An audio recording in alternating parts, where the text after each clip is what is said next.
कुछ जगह वक्त के साथ बदल जाती हैं, घर बदल जाते हैं, लोग बदल जाते हैं, लेकिन कुछ कमियां कभी पूरी नहीं होती। आज मैं अपने मायके जा रही थी, जहाँ सब कुछ था, बस मेरी अम्मी नहीं थी।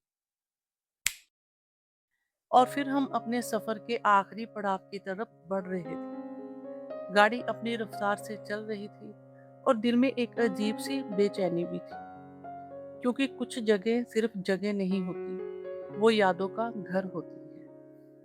और फिर हम मलेरकोटला पहुंच गए। ये शहर मेरे लिए सिर्फ एक शहर नहीं, बल्कि मेरी जिंदगी का एक हिस्सा है। यहाँ की गलियाँ, यहाँ की हवा और यहाँ की यादें आज भी दिल के बहुत करीब हैं। कभी कभी इंसान सफर सिर्फ मंजिल तक पहुँचने के लिए नहीं करता, बल्कि उन यादों तक वापस जाने के लिए करता है, जो वक्त के साथ और कीमती हो जाती है।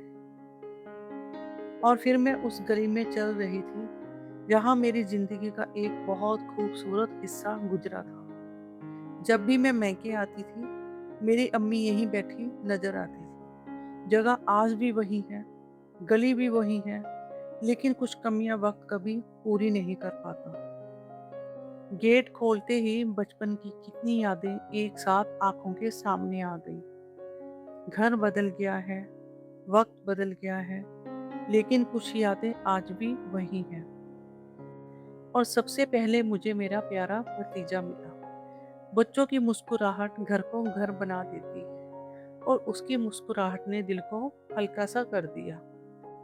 फिर मैं उस कमरे में गई जहाँ मेरी अम्मी अक्सर रहती थी। एक कमरा, लेकिन उस कमरे से जुड़ी बेशुमार यादें। कभी कभी यादें इंसान को मुस्कुरा भी देती हैं और रुला भी देती हैं। इस कमरे का हर कोना जैसे कोई पुरानी बात याद दिला रहा था। दीवारें वही थी, दरवाजा भी वही था, लेकिन वक्त अपने साथ बहुत कुछ ले जाता है। कुछ आवाजें, कुछ आदतें और कुछ लोग। थोड़ी ही देर में सब इकट्ठा होना शुरू हो गए थे। मेरी बहनें, मेरी भांजियाँ, भाभी, भतीजियाँ, बच्चों की आवाजें, हंसी मजाक, हाल चाल। घर में रौनक फिर से आ गई थी, और उस रौनक के बीच एक कमी बहुत महसूस हो रही थी, मेरी अम्मी की। क्योंकि माँ की जगह दुनिया में कोई नहीं ले सकता। फिर बातें चलती रहीं, पुरानी यादें भी याद आई और नए वाक़ों की बातें भी होती रही। ऐसे लग रहा था जैसे वक्त कुछ देर के लिए रुक गया हो। हर किसी के पास सुनाने के लिए कोई ना कोई बात थी। कोई पुराने वक्तों को याद कर रहा था, तो कोई बच्चों की शरारत पर मुस्कुरा रहा था। घर में हंसी की आवाजें गूंज रही थी। दावत के बाद शाम होते ही हम ईदगाह की तरफ निकल गए। वहां हर तरफ रौनक ही रौनक थी। बच्चों की खुशियां, लोगों की भीड़, ये सब देखकर दिल को बहुत अच्छा लग रहा था।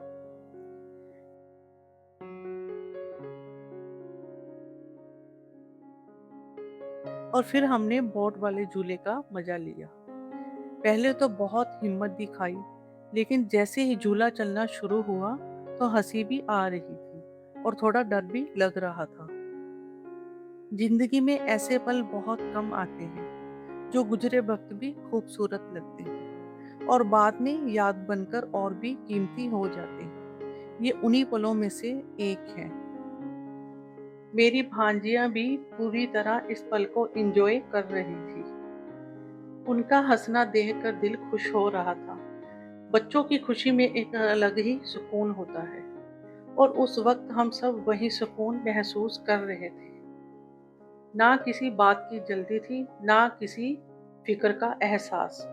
बस हंसी थी, खुशी थी और अपनों का साथ था। कभी कभी जिंदगी की सबसे खूबसूरत यादें ऐसे ही सादगी भरे दिनों में बन जाती है। और यूं हमारा ये सफर अपनी मंजिल तक पहुंचा। अपनों से मुलाकातें हुई, पुरानी यादें ताजा हुईं और दिल को कुछ नए सुकून के पल मिले। अल्लाह ताला से दुआ है कि हम सबके घरों में मोहब्बत, रहमत और बरकतें हमेशा कायम रखें। आमीन। मिलते हैं नेक्स्ट ब्लॉग में। होम ब्यूरा फैमिली का हिस्सा बनने के लिए चैनल को सब्सक्राइब करना मत भूलिएगा। अल्लाह हाफिज़।